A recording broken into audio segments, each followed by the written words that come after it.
Hello friends, it's Miss Brenda. Today I wanted to share a story that has to do with two best friends running for class president. Let's get started. The story is titled Pete for President by Daisy Alberto. Joey and I are best friends. We have known each other almost since we were born.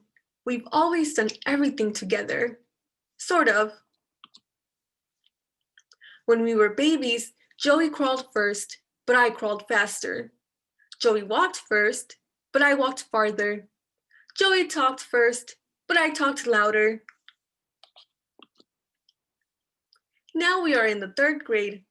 Listen up, class, said Miss Grant. At the end of next week, we will have class elections. Who would like to run for president? I think about it. Presidents get to fly in their own special airplanes. Presidents get to live in the White House. Presidents get to throw out the first pitch of the baseball season. Well, maybe not the president of grade 3, but it still sounds like fun. And hey, you have to start somewhere. I look at Joey and he looks at me. Joey raises his hand first. I raise mine higher. I'll do it, we say at the same time. Not so fast, says Miss Grant. First, someone has to nominate you. I nominate Joey, I say. I nominate Pete, says Joey. May the best candidate win, says Miss Grant. Joey and I grin. I will, we both say. After school, I make a poster. I'm almost done with when my marker runs out, so I finish with chalk. The next day, Joey has posters, big fancy ones with stars. Joey looks at my poster. Who is Pet? He asks. Mike and Joey laugh. Oh no, the E at the end of my name is smudged. You can hardly see it. My campaign is off to a bad start. And so here's Pete's poster, vote for Pet. But it really says Pete. And Joey is telling a joke over here. He wants us to vote for a dog? I get home from school and flop down on the living room floor. You're blocking the TV, yells my brother Dave. Dave is watching a movie about a guy who wants to be mayor of an old west town. He gives people stuff so they'll vote for him and makes promises even when he knows he can't keep them. In the end, the sheriff puts the guy in jail, but I don't pay attention to that part. I'm too busy thinking about how I'm going to be the president of grade 3. Watch out, Joey. The next day at lunch, I sit next to Max. Max loves pizza. Vote for me, and I'll make sure our class trip is to a pizza factory, I say. Nom, nom, nom, nom, says Max. His mouth is full, but I think that's a yes. I dribble up to Myra at recess. Vote for me, I say, and the class trip will go to a basketball game. I'll think about it, she says. I find Erica in the library. I don't think we need a class trip, I tell her. Vote for me, and we'll use the money we saved to buy computer games. Zap! Beeps Erica's computer. Maybe, she says. The next day, Joey has a big box of donuts on his desk. Chocolate, my favorite. I reach out to take one. Hands off, Joey says. Max walks up. Vote for me, says Joey. Have a donut. I watch as the whole class gobbles up the donut.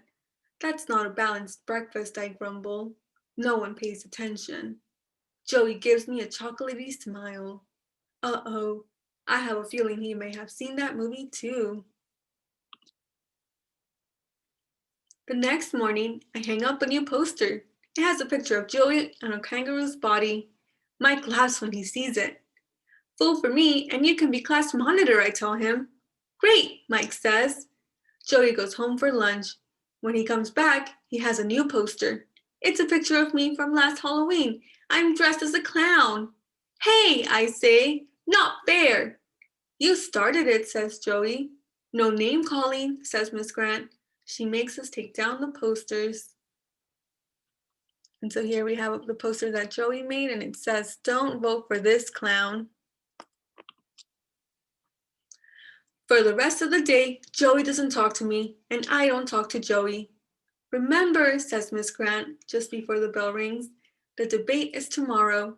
Good luck, snarls Joey. You'll need it. I'm not worried, I say, but inside I am. On the day of the debate, Joey and I stand in front of the class. Joey glares at me. I glare right back. Why should you be president of grade 3? Miss Grant asks me. That's easy, because I'm the best candidate. Ha! Joey says. You still sleep with the nightlight. I can't believe he said that. This is war. So, I say, you sleep with a teddy bear. Nightlight baby, says Joey. Teddy bear baby, I say. Am not. R2, we both yell. Stop it, someone shouts. Joey and I stop. What about the issues? Erica asks. What are your platforms? Huh? Joey looks at me and I look at Joey. Issues? Platforms? Erica rolls her eyes. I mean, what will you do for grade 3? What do you stand for? Where do you stand on the class trip? Someone calls out. You told me we'd go to a pizza factory, says Max. You told me we'd go to a basketball game, says Myra.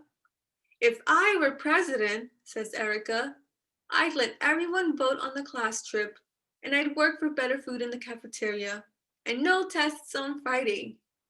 Everyone starts talking at once. Vote for Erica, someone yells. But Erica's not even running, says Joey. You can't vote for her. Miss Grant stands up.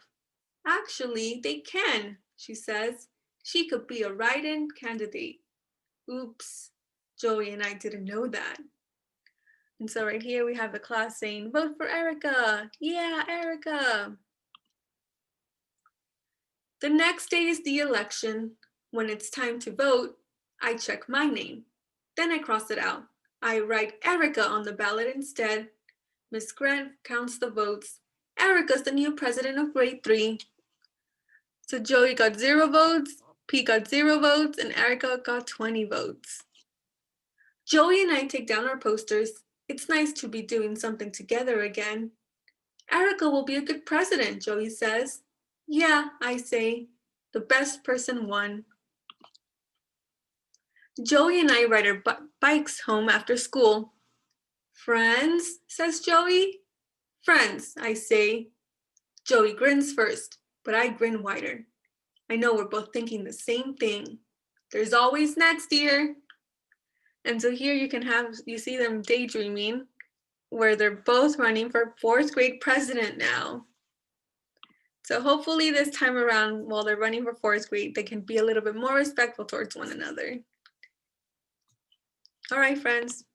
Goodbye.